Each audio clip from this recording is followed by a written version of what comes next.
रात के करीब 11 बजे का समय था। सड़क पर सन्नाटा पसरा हुआ था। आसमान में काले बादल गरज रहे थे और हल्की बारिश हो रही थी।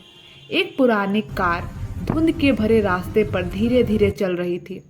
स्टीयरिंग पर बैठा हुआ था आरव, एक युवा आदमी जो अपने शहर से अपने गांव लौट रहा था। आरव के चेहरे पर थकान थी। कई किलोमीटर से कोई दूसरी गाड़ी नहीं दिखी थी। वह बड़बड़ाया, अरे ये रास्ता तो हमेशा भीड़भाड़ वाला रहता है, आज इतना सुनसान क्यों है। अचानक बिजली चमकी और कुछ दूर सड़क किनारे एक औरत दिखाई दी, सफ़ेद कपड़ों में भीगी हुई। हाथ हिलाते हुए आरव ने ब्रेक लगाया। गाड़ी रुकते ही उसने खिड़की नीचे की। आपको मदद चाहिए? उसने पूछा। औरत ने सिर झुकाकर कहा, बारिश में फंस गई हूँ, क्या आप मुझे मेरे गांव तक छोड़ देंगे? आरव ने सिर हिलाया। आइए बैठ जाइए। वो औरत पीछे की सीट पर बैठ गई। गाड़ी फिर चल पड़ी। कुछ देर तक दोनों चुप रहे। बस वाइपर की आवाज़ और बारिश की टप टप सुनाई दे रही थी।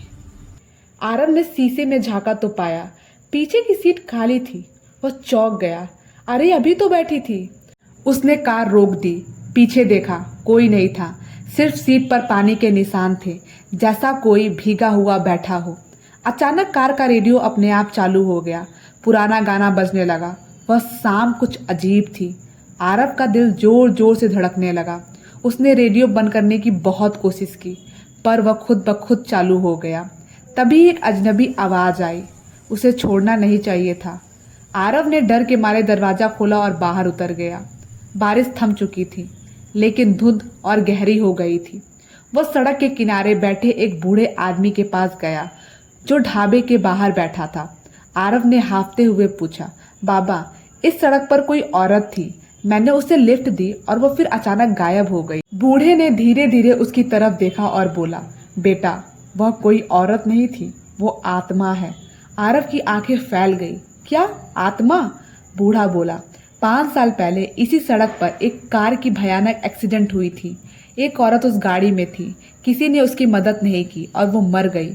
तब से वो हर बरसात में लिफ्ट मांगती है और जो भी उसे बैठा लेता है वह उस कार को पहचान लेती है। आरव घबरा गया। कौन सी कार?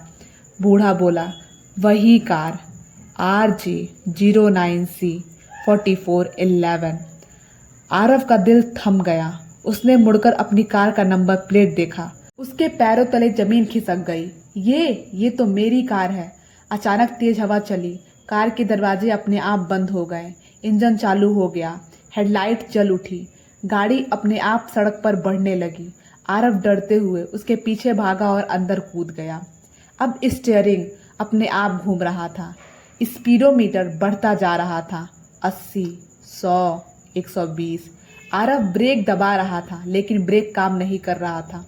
वह चिल्लाया, रुको, कौन चला रहा है ये कार? तभी सड़क के बीच में वही औरत दिखाई दी, जो उसने कुछ देर पहले लिफ्ट दी थी। उसके चेहरे पर एक अजीब सी शांति थी। कार तेजी से उसकी तरफ बढ़ी और ठीक उसके पास जाकर रुक गई। आरव ने आंखें बंद कर ली, लेकिन कुछ हुआ नहीं। उसने जब आंखें खोली तो औरत धीरे धीरे मुस्कुराई और हवा में विलीन हो गई। हवा थम गई। कार शांत हो गई। सुबह की रोशनी फैलने लगी। आरव हांफते हुए कार के बाहर आया। सड़क के किनारे बैठा। उसकी नज़र कार पर पड़ी। अब वो कार जली हुई, टूटी हुई हालत में खड़ी थी, जैसे कई सालों से वहीं पड़ी हो। उसने डर और हैरानी से देखा।